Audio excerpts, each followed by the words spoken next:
नमस्कार दोस्तों, मैं आपका अपना फार्मासिस्ट चैनल में स्वागत करता हूं। मेरा नाम नवीन सक्सेना है और मैं एक रजिस्टर्ड फार्मासिस्ट हूं। दोस्तों, आज हम बात करने वाले हैं रिश्वास सिरप के बारे में। रिश्वास सिरप डॉक्टर रेड्डीज द्वारा बनाया गया एक ड्राई कफ सिरप है जो 120 ml के पैक में आता है और जिसका प्राइस है 99 रुपीज। आज हम बात करेंगे रिश्वास सिरप के यूजेस के बारे में, डोजेस के बारे में, वो किस तरह से काम करता है, क्या क्या साइड इफेक्ट होते हैं रिश्वास सिरप के और क्या क्या प्रिकॉशन लेनी चाहिए हमको रिश्वास सिरप के यूज के दौरान। तो चलिए चलते हैं और जानते हैं रिश्वास सिरप के बारे में।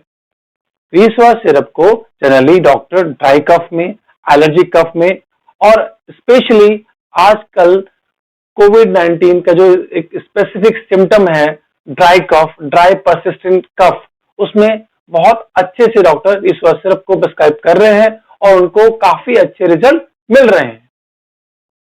रिश्वास सिरप को जनरली 10 ml दिन में 3 बार प्रिस्क्राइब किया जाता है, लेकिन स्पेसिफिक केस में डॉक्टर डिसाइड करता है कि रिश्वास सिरप को किस डोज में देना है और आपको डॉक्टर द्वारा प्रिस्क्राइब की डोज में ही रिश्वास सिरप को लेना चाहिए। जनरली डॉक्टर 10 ml दिन में 3 बार प्रिस्क्राइब करते हैं। आपको हमेशा रिश्वास सिरप को इसके साथ में दी गई मेजरिंग कैप से ही लेना चाहिए। अपने जो स्पून होती है घर में, जो चम्मच होती है, उसके द्वारा इसको नहीं लेना चाहिए, क्योंकि हर चम्मच का साइज अलग अलग होता है और उसमें कभी कभी हम लोग या तो डोज ज्यादा ले लेते हैं या कभी कम डोज लेते हैं। अब मैं आपको बताता हूँ रिश्वास सिरप में कौन कौन सी मेडिसिन होती है और वो कैसे काम करती है। रिश्वास सिरप में 2 मेडिसिन का कॉम्बिनेशन होता है। एक है CPM, इसको बोलते हैं क्लोरफेनेरामिन मैलिएट, जो 2 mg होती है पर 5 ml में, और दूसरा होता है लिवोड्रोपिजिन, जो 30 mg होती है पर 5 ml में। अब मैं आपको बताता हूँ CPM कैसे काम करती है। क्लोरफेनेरामिन मैलिएट, CPM एक एंटी एलर्जिक है जो हिस्टामिन को ब्लॉक करती है और इस तरह से जो एलर्जिक कफ होता है उसको बनने से रोकती है। और लिवोड्रोपिजिन एक कफ सप्रेसेंट है। हमारे ब्रेन में एक कफ सेंटर होता है जिसकी एक्टिविटी को लिवोड्रोपिजिन कम करती है और इस तरह से कफ को सप्रेस करती है, कफ को बनने से रोकती है। और लिवोड्रोपिजिन एंड क्लोरफेनेरामिन मैलिएट दोनों ड्रग मिलके एक बहुत अच्छा ड्राई कफ के सिरप बनाती हैं, जो एलर्जी कफ में, ड्राई कफ में और स्पेशली जो ड्राई परसिस्टेंट कफ होता है कोविड-19 इन्फेक्टेड पेशेंट में, उसमें बहुत अच्छे रिजल्ट देती है रिश्वास सिरप के द्वारा। अब मैं आपको बताता हूँ रिश्वास सिरप के क्या क्या साइड इफेक्ट हो सकते हैं। वैसे तो रिश्वास सिरप की जो कुछ ज्यादा सीरियस साइड इफेक्ट नहीं है, फिर भी कुछ कॉमन साइड इफेक्ट होते हैं जिनके बारे में आपको बताता हूँ। नौशिया, वॉमिटिंग, कभी कभी कब्ज हो जाता है पेशेंट को, स्टूल साफ नहीं होता है और उसका मुंह भी सूखता है, ड्राइनेस हो जाती है मुंह में, और काफी नींद आ सकती है। पेशेंट ड्राउजी फील करता है और उतनी अलर्टनेस नहीं रह पाती है उसके पास, काफी थकावट हो जाती है और वो एग्जॉस्ट फील कर सकता है और उसका कोऑर्डिनेशन भी इम्पेयर्ड हो जाता है। काफी सारी चीजों को वो कोऑर्डिनेट नहीं कर पाता है। लेकिन इसमें से कोई भी ज्यादा सीरियस साइड इफेक्ट नहीं होते हैं। और कोई आपको सीरियस साइड इफेक्ट दिखता है तो आपको तुरंत डॉक्टर से संपर्क कर लेना चाहिए। अब मैं आपको बताता हूँ रिश्वास सिरप के यूज के दौरान क्या क्या प्रिकॉशन आपको लेनी चाहिए। सबसे पहले जैसे मैंने बताया कि आपको डॉक्टर द्वारा प्रिस्क्राइब किए डोज में ही इसको लेना है, जो जनरली 10 ml दिन में 2 या 3 बार होती है। और आपको हमेशा इस बोतल के साथ दिए गए मेजरिंग कैप से ही रिश्वास सिरप को पीना चाहिए, ना कि अपने घर में जो चम्मच रहती है उसका उपयोग नहीं करना चाहिए।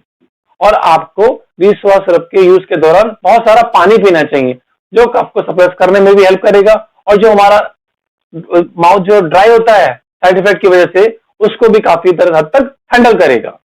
आपको अगर रिश्वास सिरप के यूज के बाद ड्राउजीनेस हो रही है, नींद आ रही है, तो आपको ड्राइविंग नहीं करनी चाहिए या कोई ऐसी मशीनरी को चलाना नहीं चाहिए जिसमें आपको काफी अलर्टनेस लगती है, क्योंकि इसमें एक्सीडेंट होने के चांस बढ़ जाते हैं।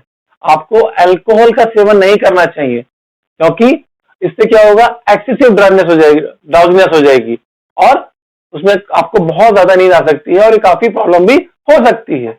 अगर आपका कफ, ड्राई कफ जो है 7 दिन में ठीक नहीं होता है, तो आपको डॉक्टर को बता देना चाहिए कि, और डॉक्टर डिसाइड करेगा कि आपको रिश्वास सिरप कंटिन्यू करना है या कुछ और मेडिकेशन स्टार्ट करना है। रिसुआ सिरप को जनरली प्रेगनेंसी और लैक्टेटिंग वुमेन में प्रिस्क्राइब नहीं किया जाता है। तो अगर आप प्रेगनेंट हैं और प्रेग्नेंट हैं या बच्चों को दूध पिला रही हैं तो आपको डॉक्टर को बता देना चाहिए और डॉक्टर डिसाइड करेगा कि आपको रिसुआ सिरप प्रिस्क्राइब करना है या नहीं करना है। अगर आप लेवोड्रोपिजिन या क्लोरफेनामिन मैलियस से एलर्जिक हैं तो भी आपको डॉक्टर को बता देना चाहिए और डॉक्टर डिसाइड करेगा कि आपको रिसुआ सिरप प्रिस्क्राइब करना है या नहीं करना है। अगर आप हाई ब्लड प्रेशर के पेशेंट हैं या हार्ट डिसीज है आपको कुछ, या आपको पेट में कुछ अल्सर है या हाइपरथायरॉयडिज्म है तो आपको डॉक्टर को बता देना चाहिए और डॉक्टर डिसाइड करेगा कि आपको रिसुआ सिरप प्रिस्क्राइब करना है या नहीं करना है। तो मैं आशा करता हूं आप समझ गए होंगे कि आपको रिसुआ सिरप को किस तरह से यूज करना है, क्या क्या प्रिकॉशन लेनी है, और अगर आप रिसुआ सिरप को अपने डॉक्टर की प्रिस्क्रिप्शन के अनुसार यूज करेंगे तो आपको ड्राई कफ में, एलर्जिक कफ में और स्पेशली कोविड-19 के दौरान होने वाले परसिस्टेंट ड्राई कफ में बहुत अच्छे रिजल्ट मिलेंगे और आपका कफ बहुत जल्दी ठीक हो जाएगा। धन्यवाद। मैं आशा करता हूं आपको रिसुआ सिरप के बारे में ये इंफॉर्मेशन अच्छी लगी होगी। अगर इंफॉर्मेशन आपको अच्छी लगी है तो प्लीज इस वीडियो को लाइक करिए, शेयर करिए और मेरे चैनल आपका अपना फार्मासिस्ट को सब्सक्राइब करिए। धन्यवाद।